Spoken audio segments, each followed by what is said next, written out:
നമസ്കാരം. മലയാളി വാർത്തയിലേക്ക് സ്വാഗതം. ഒരു ദിവസം തുടരാതെ പെയ്യുന്ന മഴ. കേരളത്തിൽ അതിശക്തമായിട്ടുള്ള മഴയാണ് സംഭവിച്ചുകൊണ്ടിരിക്കുന്നത്. അതിൽ പ്രത്യേകിച്ച് തിരുവനന്തപുരം നഗരത്തെ സംബന്ധിച്ച് അതിശക്തമായിട്ടുള്ള മഴയാണ്. ഈ ഒരൊറ്റ മഴ കൊണ്ട് തലസ്ഥാനത്തെ പല സ്ഥലങ്ങളിലും വെള്ളക്കെട്ട്, അതിരൂക്ഷമായിട്ടുള്ള വെള്ളക്കെട്ടാണ് ഉണ്ടായിക്കൊണ്ടിരിക്കുന്നത്. വാഹനങ്ങൾക്ക് കൃത്യമായി ഒന്ന് കടന്നു പോകാനോ സുരക്ഷിതമായിട്ടൊന്ന് നടക്കാനോ പോലും പറ്റാത്ത രീതിയിലാണ് പല ഇടങ്ങളിലുള്ള വെള്ളക്കെട്ടുകൾ.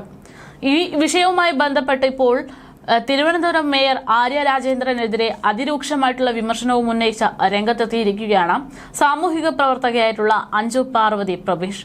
പ്രത്യേകിച്ചൊന്നുമില്ല, നമുക്കറിയാം കുറച്ച് ദിവസങ്ങൾക്ക് മുമ്പ് mayor Arya Rajendran UK model എന്ന് പറഞ്ഞുകൊണ്ട് നമ്മുടെ ഏറ്റവും വലിയ വികസനത്തിൽ തിരുവനന്തപുരം നഗരത്തിൽ നഗരസഭയുടെ കീഴിലുള്ള ഏറ്റവും പ്രായം കുറഞ്ഞ മേയർ ഏറ്റവും വലിയ വിശാലമായിട്ടുള്ള വികസനങ്ങൾ കൊണ്ടുവന്നു എന്നതിന്റെ പേരിലൊക്കെ വലിയൊരു അവാർഡ് നേടിയിരുന്നു.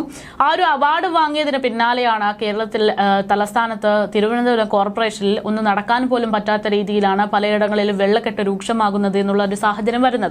ഈ ഒരു വിഷയവുമായി ബന്ധപ്പെട്ടാണ് മേയർ ആര്യ രാജേന്ദ്രനെതിരെ ആഞ്ഞടിച്ചുകൊണ്ട് സാമൂഹിക പ്രവർത്തകയായിട്ടുള്ള അഞ്ജു പാർവതി പ്രഭീഷ് രംഗത്തെത്തിയിരിക്കുന്നത്.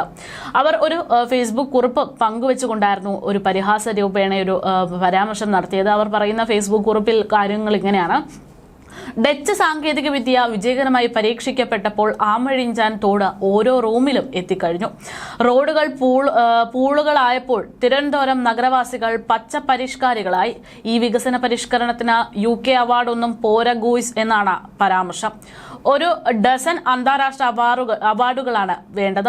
തിരുവനന്തപുരക്കാരുടെ ഓരോ ഭാഗ്യങ്ങൾ എന്ന് പറഞ്ഞുള്ള ചിരിക്കുന്ന ഇമോജി അടക്കം പങ്കുവച്ചുള്ള പരാമർശം. അതിഗുരുതരമായിട്ടുള്ള ഒരു വിഷയം അല്ലെങ്കിൽ ഒരു വിമർശനം തന്നെയാണ് ഈ ഒരു വിഷയത്തിൽ ഉണ്ടായിരിക്കുന്നത്. അതായത് പല വികസനങ്ങളുടെയും പേരിൽ മേയർ ആര്യ രാജേന്ദ്രൻ ഇത്തരത്തിലുള്ള അവാർഡുകൾ വാങ്ങിക്കൊണ്ടിരിക്കുമ്പോഴും ജനങ്ങളുടെ അവസ്ഥ ഇതൊക്കെയാണ് എന്ന് കാണിക്കുന്ന നേർചിത്രമാണ് ഇന്ന് തലസ്ഥാന നഗരയിലെ പല വെള്ളക്കെട്ടും. പല സ്ഥലങ്ങളിലും തിരുവനന്തപുരം നഗരസഭയുടെ കീഴിൽ വരുന്ന പലയിടങ്ങളിലും ഓവുചാലടക്കം സ്റ്റെക്കായിട്ട് അവിടെ വെള്ളം നിറയുകയും വാഹനങ്ങൾക്ക് സുരക്ഷിതമായിട്ടൊന്ന് മുന്നോട്ട് പോകാൻ പറ്റുകയും ചെയ്യാത്ത സാഹചര്യം. പല റോഡുകളും കുത്തിപ്പൊളിച്ചിട്ടിരിക്കുന്നു എന്നതുകൊണ്ട് തന്നെ വാഹനങ്ങളുടെ അപകട സാധ്യതയും കൂടുകയാണ്. ഇങ്ങനെയൊരു സാഹചര്യത്തിലാണ് മേയർ ആര്യ രാജേന്ദ്രൻ പല അവാർഡുകളും വാങ്ങിക്കൂട്ടുന്നതെന്ന് പറയുമ്പോൾ അതിന്റെ വിരോധാഭാസം തന്നെയാണ് ഈ ഒരു പോസ്റ്റിലൂടെ ഇവർ ഉദ്ദേശിക്കുന്നത്. എന്തായാലും നമ്മുടെ തലസ്ഥാനത്ത് വലിയ രീതിയിൽ ശക്തമായിട്ടുള്ള മഴ ഉണ്ടായിക്കൊണ്ടിരിക്കുകയാണ്. കഴിഞ്ഞ ദിവസം തുടങ്ങിയ മഴ ഇന്നും തുടരുകയാണ്. അതിന്റെ ഭാഗമായിട്ട് തന്നെ അതിശക്തമായിട്ടുള്ള മഴയും വെള്ളപ്പൊക്കവും ഒക്കെ ഉണ്ടാകുന്നുണ്ട്. കനത്ത മഴയെ തുടർന്ന് തിരുവനന്തപുരത്തിന്റെ പലയിടങ്ങളിലും വെള്ളക്കെട്ട് രൂപീകരിക്കപ്പെട്ടിട്ടുണ്ട്. തമ്പാനൂർ, ചാക്ക, ചാല, ശ്രീകണ്ഠേശ്വരം, കിംസ് ആശുപത്രി എന്നിവയുടെ പരിസര പ്രദേശങ്ങളിലാണ് ഏറ്റവും കൂടുതൽ ഈ പറയുന്നത് പോലെ വെള്ളക്കെട്ട് രൂപപ്പെട്ടിരിക്കുന്നത്. രൂക്ഷമായ വെള്ളക്കെട്ടുകളാണ് ഇത് എന്നുള്ളതാണ്. അപകട സാധ്യത ഏറെയുള്ള വെള്ളക്കെട്ടുകളാണ്. നഗരത്തിൽ കഴിഞ്ഞ മണിക്കൂറുകളിൽ മഴയ്ക്ക് നേരിയ ശമനമുണ്ടായിരുന്നുവെങ്കിലും പലയിടങ്ങളിലും വെള്ളക്കെട്ട് ഒഴിഞ്ഞിട്ടില്ല. തിരുവനന്തപുരം ജില്ലയിൽ മലയോര മേഖലകളിൽ കനത്ത മഴ തുടരുന്നു എന്നുള്ളതാണ്. മഴയെ തുടർന്ന് ജില്ലയിലെ വിദ്യാഭ്യാസ സ്ഥാപനങ്ങൾക്ക് വെള്ളിയാഴ്ച അവധി പ്രഖ്യാപിച്ചു. കനത്ത മഴയെ തുടർന്ന് വാമനപുരം നദിയിൽ നീരൊഴുക്ക് വർദ്ധിച്ചു എന്നാണ് റിപ്പോർട്ട്. മലയോര മേഖലകളിൽ ഉൾവനത്തിൽ മഴ ശക്തമായി പെയ്തുകൊണ്ടിരിക്കുന്നു. വൈകുന്നേരം വരെ ഈ രീതിയിൽ മഴ തുടരുകയാണെങ്കിൽ മണ്ണിടിച്ചിലിനടക്കം സാധ്യതയുണ്ട് എന്നാണ് സൂചന. പ്രതികൂല കാലാവസ്ഥ കാരണം പൊന്മുടി ഇക്കോ ടൂറിസം കേന്ദ്രം വെള്ളിയാഴ്ച മുതൽ അടച്ചിടാൻ തിരുവനന്തപുരം ഡിവിഷണൽ ഫോറസ്റ്റ് ഓഫീസർ നിർദ്ദേശം നൽകി കഴിഞ്ഞു. ഇനിയൊരു നിർദ്ദേശം ഉണ്ടാകുന്നതുവരെ ഇക്കോ ടൂറിസം കേന്ദ്രം അടച്ചിടാനാണ് ഉത്തരവ്.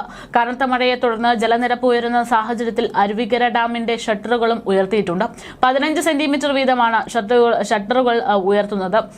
ഡാമിന്റെ സമീപ പ്രദേശങ്ങളിൽ താമസിക്കുന്നവർക്ക് കനത്ത ജാഗ്രത വേണം എന്ന് തന്നെയാണ് ജില്ലാ കളക്ടറുടെ നിർദ്ദേശം. തിരുവനന്തപുരത്തിന് പുറമെ കൊല്ലം, പത്തനംതിട്ട ജില്ലകളിലും കനത്ത മഴ തന്നെ തുടരുകയാണ്. പത്തനംതിട്ട ഇലന്തൂരിൽ വീടിന്റെ മതിൽ തകർന്നു വീണ് അപകടമുണ്ടായിട്ടുണ്ട്. തിരുവനന്തപുരം ശാസ്തമംഗലത്ത് കനത്ത മഴയിലും കാറ്റിലും കൂറ്റൻ ഹോർഡിംഗ് തകർന്നു വീണ് വീടിന് കേടുപാടുകൾ സംഭവിച്ചതായാണ് വിവരം. സ്വകാര്യ ആശുപത്രിയിലെ ഹോർഡിംഗ് ആണ് സമീപത്തെ വീടിനരികിലേക്ക് പതിച്ചത്. വീടിന് മുന്നിലെ മരത്തിൽ തട്ടി നിന്നതിനാൽ വൻ ദുരന്തമാണ് ഒഴിവായതും.